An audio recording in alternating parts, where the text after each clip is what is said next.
I'm super excited to, participate in this camp, in this tournament. And, it's been a dream of mine to, play in the World Junior Tournament. Ever since I was a young kid, I would always turn it on, after Christmas and just always watch, Team Canada play. So it's pretty special that, I got the chance to do, to play now.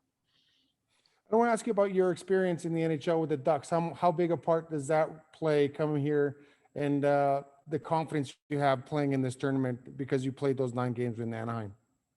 Yeah, no, definitely. I learned a lot with my time in Anaheim, through the coaching staff, management, and even the players like Ryan Getzlaf. Learned a lot from, the way he plays and the way he carries himself. Take a lot of that and trying to implement that into my everyday kind of life. But yeah, no, definitely, a lot more confident playing, 9 games in the NHL and then, coming here. What kind of feedback did they give you? What kind of feedback did Dallas give you coming back, and what did they want you to work on? And obviously it's always disappointing to come back, but you're getting a chance to play in this tournament. It's got to be soften the blow, I guess, a little bit to come back to junior. Yeah, for sure. No, I think he just wanted, me to, well, not just Dallas, the management too, just wanted me to play more and, play down the middle. We had a really strong team in Anaheim. Obviously, I think they're first still in the Pacific Division. So, yeah, no, it's obviously, like you said, it sucked kind of, coming back, but obviously, being here is obviously a dream come true. So, kind of a win-win situation for me, and I'm definitely excited to, put the skates on and play a game finally. And the last one for me, I just want to ask you about, obviously things are changing almost by an hourly basis here when it comes to COVID and games getting canceled, and now you guys are staying in Banff an extra day. How do you kind of focus just on hockey and not kind of the distractions around you, especially with things that are going on in the NHL and everything like that? Yeah, no, I think Hockey Canada, they do a really excellent job of, keeping all their players safe. And they just kind of let the players worry about playing, and they do a tremendous job worrying about the details and COVID related stuff. So we just get to, we're lucky we just get to go out and do the thing we love to do. Thanks, Mason. Good luck. Thank you. Thank you, Derek. Yes. Hi, Mason. I know you guys are used to face adversity, but how are you and your teammates are feeling right now? Are you a bit nervous or maybe worried about what's going on, or is it business as usual? No, I think we're just, super excited. I don't think anybody's nervous. I mean, like Ryan, I think his name was, said that, everybody here is, confident, everybody here is super skilled, and, we're just ready to go. Everybody's excited. And no, I wouldn't say there's any nerves. Thank you. Justin, go ahead. Hi, Mason. Thanks for doing this. Quick pair of questions for you. Number one, Coach Cameron spoke about, wanting to see the details really come out, ahead of the tournament in any practices that you're still going to be able to have, and maybe the one game that you might get to play in, again, with COVID having kind of shut down some of the games ahead of the tournament. How do you feel that your team has presented so far in practices as you guys continue to gel as a team? I thought the practice has been really good. Today, especially, coming off quarantine, we're a little rusty, I think, especially at the start. Some passes were off, but I think that's a little bit to be expected, when you're sitting in your room. I mean, we did the best we could with, Zoom workouts and stuff like that and keeping our bodies ready. But, staying off the ice for 2 days is a pretty long time, especially when, you're coming back to a caliber of this level. And upon your arrival to Banff, you guys got to do a little bit of touring, as was seen on Hockey Canada's Twitter. How important is that off the ice aspect, as much as the on ice aspect is important to your success? That way you guys get familiar with each other and kind of, build that chemistry as a family unit, so to speak, ahead of what's going to be a rather long tournament during the holiday season. Yeah, I think that's a huge part of these small tournaments.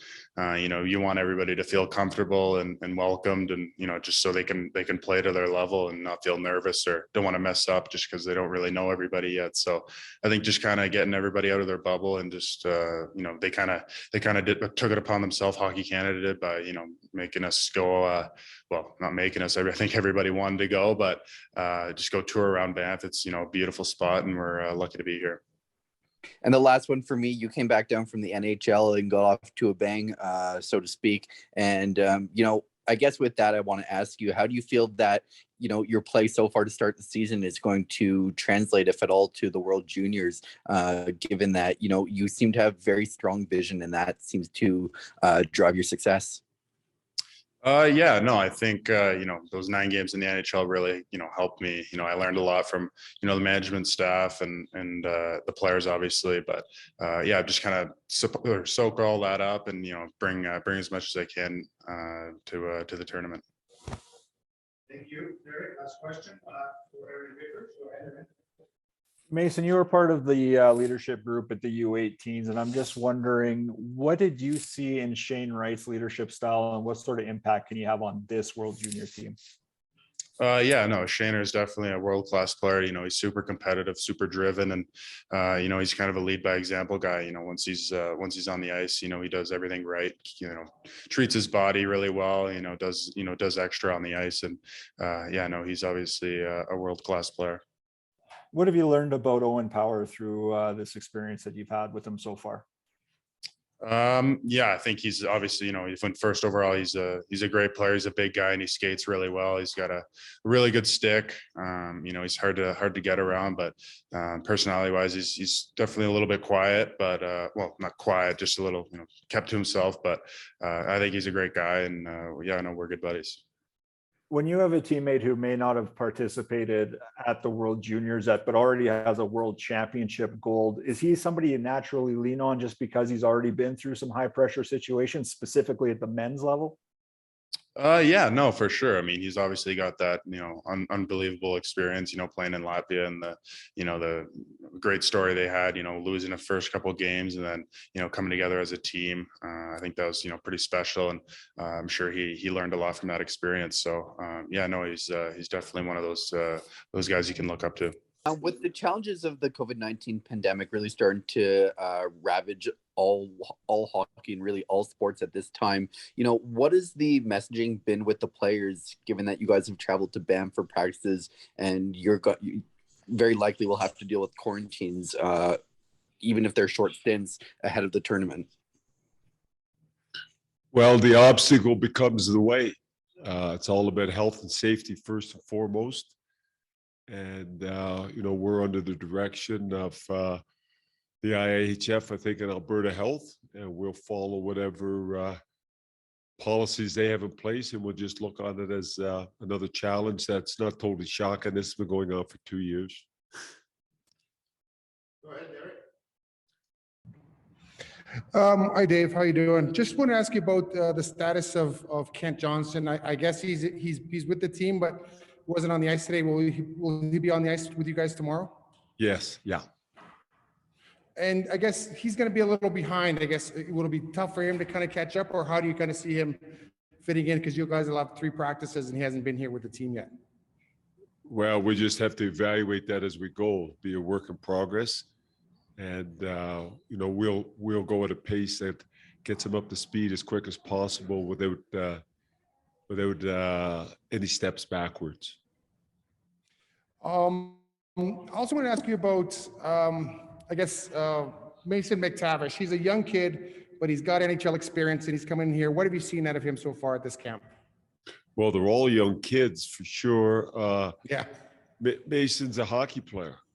He's big, he's strong, he's energetic. He can play the 200-foot game. Like a lot of Mason McTavish, and it's just a matter now of our team coming together, Mason fitting into that. Also now, obviously with the exhibition games canceled, I know you might still get one. How does that change the evaluation process when it comes to your goaltenders and when it comes to kind of working the kinks out with your lines and your defensemen? Well, you just do it through practice now. No, that's perfect. Thanks, Dave. You're welcome.